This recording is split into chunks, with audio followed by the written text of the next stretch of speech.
Tom yum soup তো অনেকেই খেয়েছেন অথবা টমিয়াম স্যুপের রেসিপি অনেকে দেখেছেন আমার চ্যানেলে, বাট টমিয়াম ফ্রাইড রাইসের রেসিপি কয়জনে দেখেছেন বা টমিয়াম ফ্রাইড রাইস কয়জনে খেয়েছেন? তো আজকে আমি টমিয়াম ফ্রাইড রাইসের রেসিপিটা শেয়ার করছি আপনাদের সাথে। টমিয়াম স্যুপের মতোই টমিয়াম ফ্রাইড রাইসটাও খেতে কিন্তু ভীষণ মজার আর বানাতেও খুবই সহজ। টমিয়াম স্যুপে যা যা ইনগ্রিডিয়েন্টস লাগে ঠিক সেম ইনগ্রিডিয়েন্টসগুলোই আজকে টমিয়াম ফ্রাইড রাইসে করে দেখাবো। আশা করি আপনাদের কাছে ভালো লাগবে। রেসিপি ভালো লাগলে অবশ্যই রেসিপিটি শেয়ার করে রাখবেন।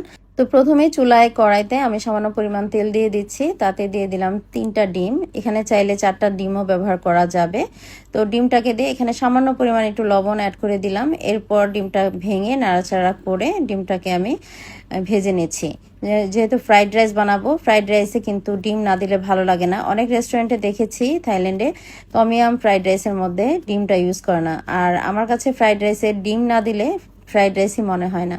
তো ডিমগুলোকে ভেজে আমি উঠিয়ে নিলাম। এখন সেম কড়াইতে আমি আরও সামান্য পরিমাণ তেল দিয়ে দিচ্ছি। তেলটাকে ভালো করে গরম করে নিয়ে এখানে মুরগির বুকের মাংস দিয়ে দিলাম। এখানে পুরো একটা মুরগির বুকের মাংস ব্যবহার করেছি, আর মাংসগুলোকে একটু ছোট ছোট করে কেটে নিয়েছি। তো চিকেনটাকে একটু ভালোভাবে ভেজে নিব। চিকেনের কালারটা পরিবর্তন হয়ে যাবে সাথে সাথে এখানে দিয়ে দিলাম আমি লেমন গ্রাস কুচি। এখানে 4টা লেমন গ্রাস স্টিক একটু ছোট করে কেটে দিয়েছি, আর গলাঙ্গল দিয়েছি প্রায় 2 টেবিল চামচের মতো। লাল মরিচ ছোট করে কেটে দিয়েছি 4-5টার মতো। ঝাল বেশি খেলে এখানে মরিচের পরিমাণটা কিন্তু একটু বাড়িয়ে দিতে পারেন। তো চিকেনগুলোকে বেশ ভালোভাবে নাড়াচাড়া করে ভেজে নিচ্ছি। এই অবস্থায় চুলার আঁচটা কিন্তু আমি হাইতে রেখেছি। তো এখানে চিলি পেস্ট দিয়ে দিব।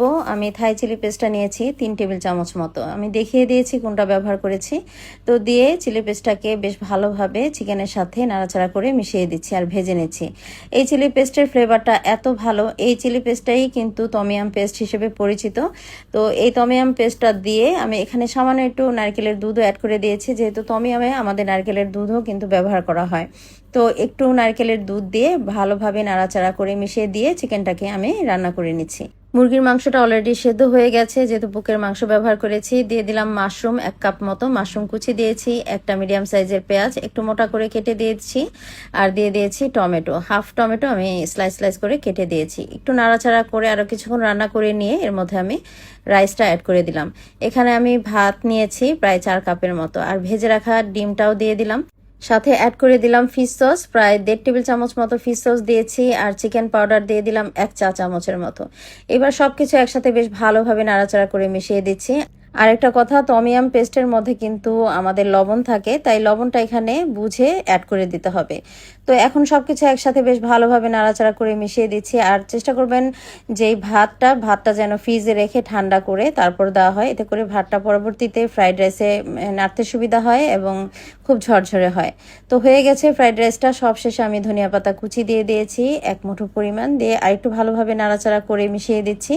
আর অলরেডি এটা থেকে কিন্তু খুবই সুন্দর চমৎকার একটা ফ্লেভার বের হওয়া শুরু করেছে। টমিয়াম স্যুপে যেরকম আমরা লেবু ব্যবহার করি, এখানেও আমি 1 পিস লেবুর রস অ্যাড করে দিলাম। একেবারে গরম থাকা অবস্থায় আমি প্লেটে সার্ভ করে নিলাম। আর দেখেন ফ্রাইড রাইসটা কতটা সুন্দর ঝরঝরে হয়েছে, আর এটা থেকে কি পরিমাণ যে একটা ফ্লেভার বের হয়েছে এটা তো আর আপনাদের সাথে শেয়ার করতে পারছি না। এটা আপনারা বাসায় তৈরি করে খেলেই বুঝতে পারবেন যে এটা কতটা ফ্লেভারফুল আর কতটা মজার।